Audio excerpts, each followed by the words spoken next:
So truthfully, don't know who the miners are. We don't know because they're all around the world.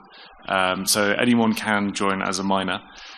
What they submit as a code is basically a package of code, which they can update throughout the life of the competition. So as that's submitted, we timestamp it, and if they are in the top 10, we'll then replay that code to make sure that the price and what they did matches up with what the decisions were made inside the code packet. So the idea there is that we've taken whatever edge that agent was, we were able to replay it truthfully, and then we can learn from that into our own base agent. And are you doing some backtesting to see how that would replay back on previous trading? Yes, yeah, we are. But so from the point of the validators, we're only doing it on the competition that was run on that time frame. On that time frame, yeah. Any other questions? Steve, right at the back. Had to be you. And then Harry, you're next.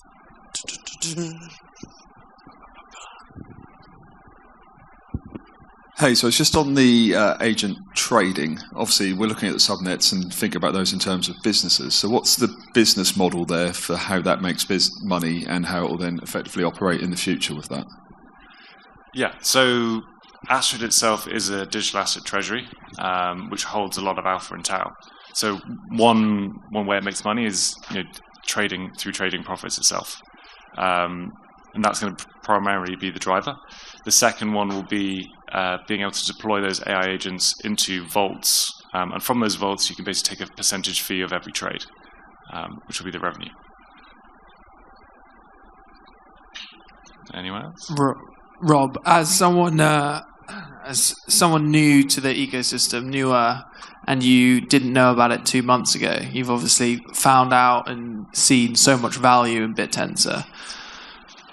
What is it that people that may not know about Bittensor that you think need to know to increase the value? As a marketing person, what do we need in the ecosystem to get for other people to see the value?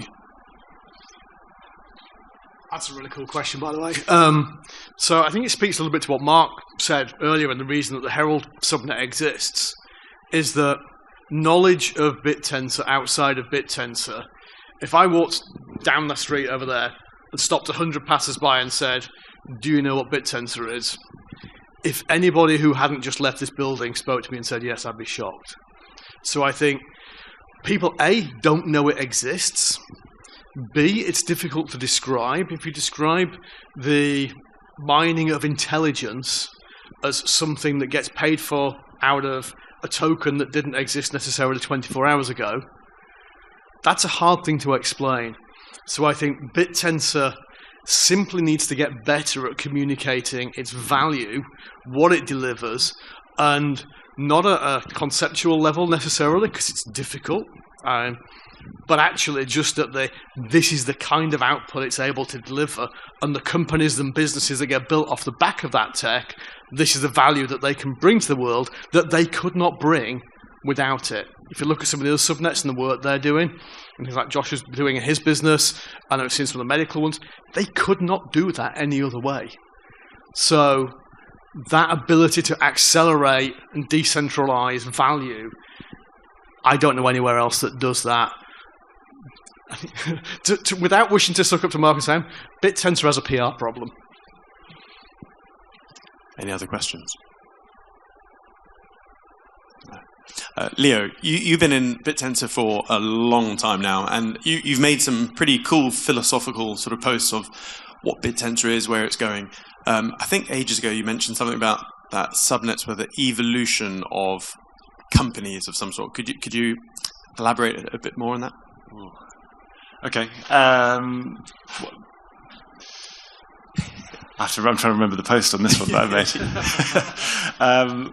Well, so I guess maybe you're referring to when I first looked at Bittensor and it didn't have subnets. And that's where I kind of struggled to understand what the value was and how it could actually get beyond potentially a meme, which was that was peak meme coins. It's 2024. TAO just came up, There was lots of progress being done in AdTAO, but there was no way to take exposure into what those companies were doing. It didn't create a sink for the token itself. So now there's 128 subnets. There's 128 places to basically spend the token, or the token to be locked up effectively with still exposure. And that basically gives the token itself value. I think it goes back to your point of it being an index. So a company needs, it needs its workers, which is its miners, and then it also needs the owner to construct it, the validator to make sure the work is being done. But on top of that, it does need revenue to come back into that subnet to create it all functioning. Does that really answer the question? Yeah, no, it's good. Go for it, Rob. Add something to that I think is interesting is obviously Bittensor. I think you've used the expression self-healing. If you're a subnet owner and you're taking a space up and you're not producing value, you lose your slot pretty quickly. So it naturally gravitates towards better performers, better businesses, better tech, but does it in a diversified way. So you've never got just a single exposure to one poor performance. If you're a VC or an angel investor, you might sit in a room like this and hear 10 pitches and pick one and have a go and hope to goodness that they do something, knowing that the odds are stacked against that investment working out. In Bittensor, it feels very different. You've got 128 self-healing bets. That's a much stronger proposition. Any other questions? I've got one last one, and that's for Rob, actually. So earlier we spoke about the exit problem, or the exit question for subnet owners, etc. So of all of those subnets, I genuinely think AdTAO 21 has probably one of the highest prospects of being gobbled up by a bigger fish. And so when someone waves 9 zeros in front of your face, what are you going to say? That's a very good question, isn't it? And I guess that's the crux of all this. And listen, I don't know the answer. It can't ever just be about the business. I mean, the way we've structured our deal is that Bittensor as an ecosystem will benefit should we exit it. We've made that in the way we've structured and organised ourselves so that the two are coupled together, and that coupling, I think, is something that needs to grow. Personally, I will probably take 9 figures, because that would be very nice. I could do a lot of good things with that. But I would like to do that in a way that actually keeps the value in the ecosystem. So the more we can find the way to because if to take the business, you need the miners. You can't just... Our business model may be unique, but I don't think so. Astrid sounds very similar.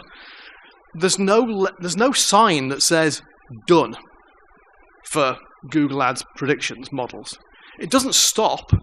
If you log into Google this week and see when you type something, you get some new AI formats. There's ads in those formats. They change.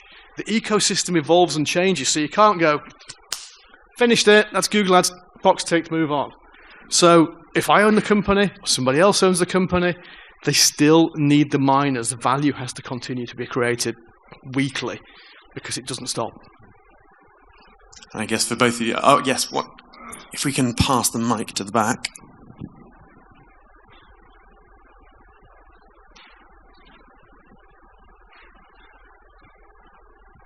It's just a general question overall, right? So is there a concern that, good miners will eventually create their own subnets, potentially, or is that not applicable? I guess that's a question to all subnet owners. Yeah, I guess interesting question. I guess to buy a subnet, there is definitely like a steep capital. You need quite a lot of capital to go into it. And you're probably not going to earn as much as just being a good miner. If that was the route you're going to take. So I think the incentives are already, if you could be a good miner, you can earn like tens of thousands, per week almost. So the incentive is there, and it's much easier job being a miner, I'd say. Okay, cool. Cheers, thank you. Can I just add to that as well? I think being a good miner on a thing is a very specialist skill set. The skill set of being a really good prediction modeler and time series analyst, machine learning, and the Venn diagram where that intersects with being a good entrepreneur and a businessman, or a business, is a very small intersect. So it may exist, but you can be. Our miners don't necessarily know anything about Google Ads. They know about prediction modeling. So I think that intersect for somebody who is very in their head, they're very into the machine learning, they're modeling. That's not necessarily somebody who wants to go out and stand at an event and speak on a stage and win customers and win business. So it may happen, but I think it's a minor issue. Amazing. Big round of applause for Rob and Leo. Thank you.